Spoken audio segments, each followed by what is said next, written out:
Ayan guys, ngayon po ay gagawa naman ako ng fabric conditioner at ito po ang ating ingredient. Fabric ay Fabcon gel at saka po ito nasa buti. Ito po ay 5-in-1 na at saka po itong pigment powder. Yan po ang ating ingredients para po tayo makagawa ng fabric con.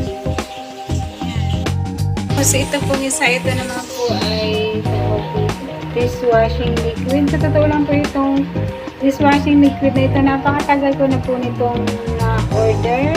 Hindi ko po alam kung ito ay okay pa, pero gagawin ko rin po ito ngayon. Bali, ito naman po yung ating dishwashing liquid. Hindi ko po alam kung ano ang kalalabasan nito. At ayan guys, gagawa na po ako ng fabric conditioner. At syempre po ito pong tubig na ating paglalagyan ay 10 liters of water. Ang una po nating ilalagay syempre ang fabric gel. At ayan, habang nilalagay po natin ang ating fabric gel, dahan-dahan lang po ang paglagay ng fabric gel. At ayan, syempre po pagkatapos natin ilagay, syempre halo-haloin po natin yan hanggang sa siya po ay matunaw. At ayan, sasala-salain po natin yan para matunaw po yung fabric gel. Ayan, para madali po siyang matunaw, kailangan po natin salain. At yan, pag yan po ay tingnan nyo, kung napapansin nyo po, para na siyang kulay gatas, maputi na siya. At ayan, ilalagay na po natin itong nasa bottle na 5-in-1. And syempre, halo-haloin po natin yan para mag-mix po siya. Then, after po niyan, ilalagay na po natin yung pigment powder para po magkakulay yung fabric conditioner. Parang kulay pan po siya, sky blue.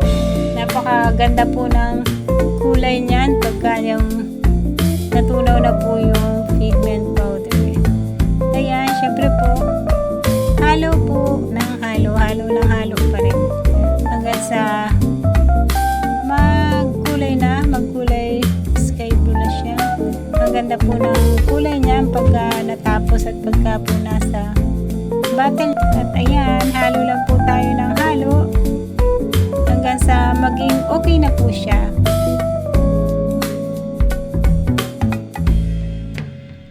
At ayan, okay na po yan.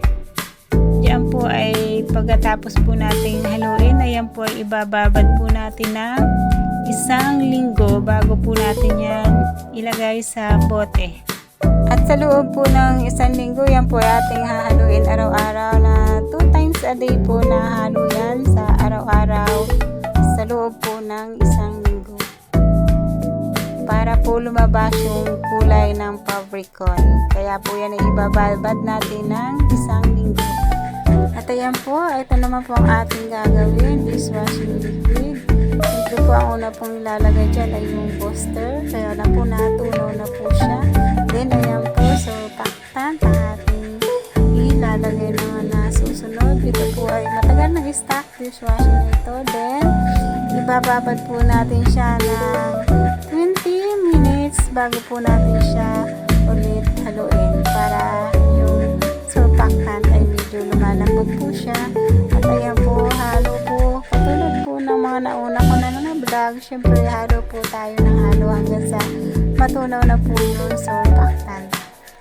Inuulit ko po, ito po dishwashing liquid na ito ay napakatagal ko na po nabili. Akala ko nga po ito ay naitapon na, pero ayun, nung nagligpit po kami dito sa tindahan at nagbawas po kami ng mga gamit o panila dito sa tindahan, ay nakita ko po siya.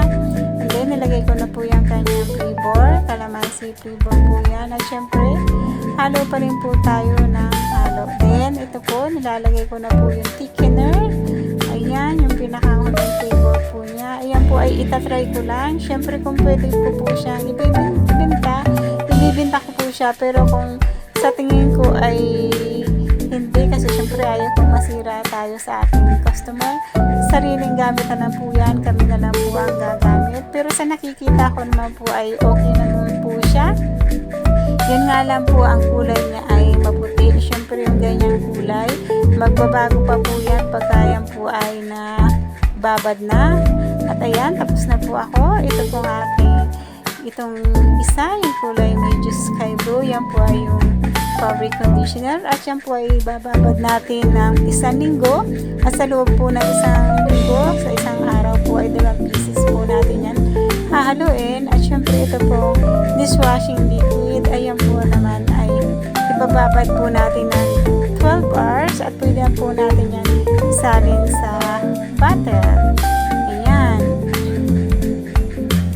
At ayan, ito na po yung unang araw. Syempre na hinalo ko na po ulit ang ating fabric conditioner. At kung mapapansin po itong isa, dishwashing liquid, kulay puti po siya, kulay tubig siya.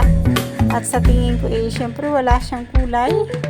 Kaya kami na lang po ang gagamit nito. Hindi po kumula. At ayan, ito na rin po yung naka 1 linggo na rin po yan ang babad. Syempre hindi na po pinakita na araw-araw natin siyang hinahalo. At syempre ayan na, ilalagyan na po natin siya sa bote. Ayan po matagal ko na po ito nagawa. January pa lang po ito yung aking nagawa.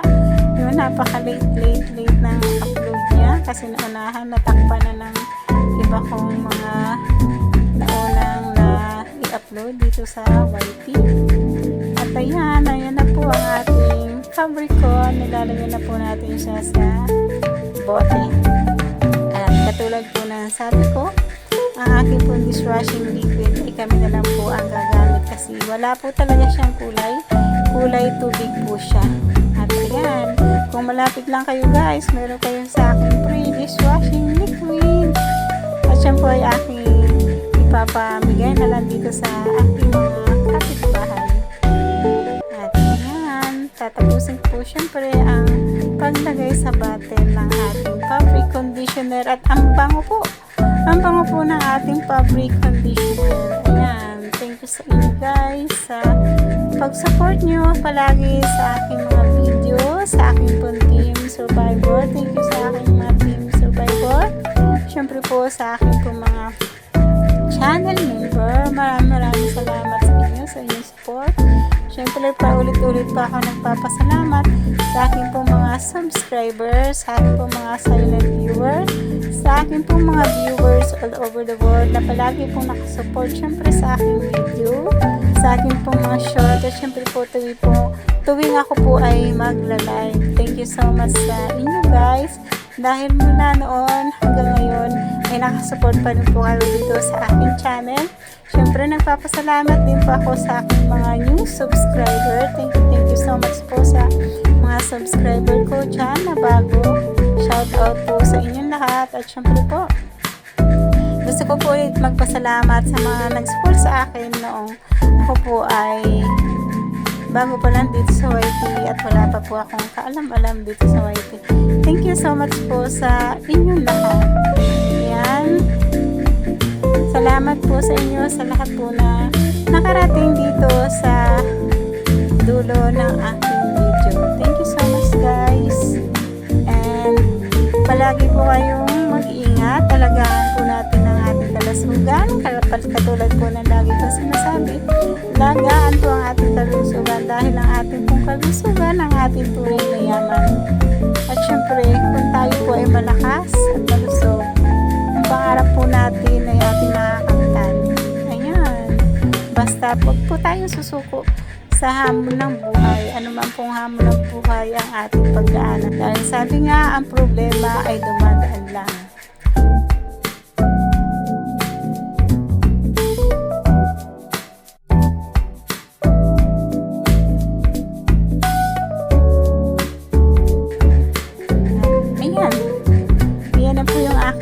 Liquid.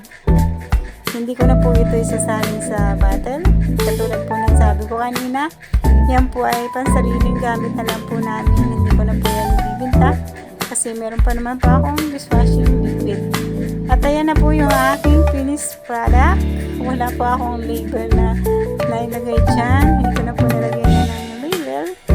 Ayan, diba? Ang ganda-ganda ng kulay niya. Ayun guys, tapos na po akong gumawa ng dishwashing liquid at saka ng fabric conditioner. Sa lahat po na nakarating sa dulo ng aking video. Maraming salamat po sa inyo lahat sa support ko.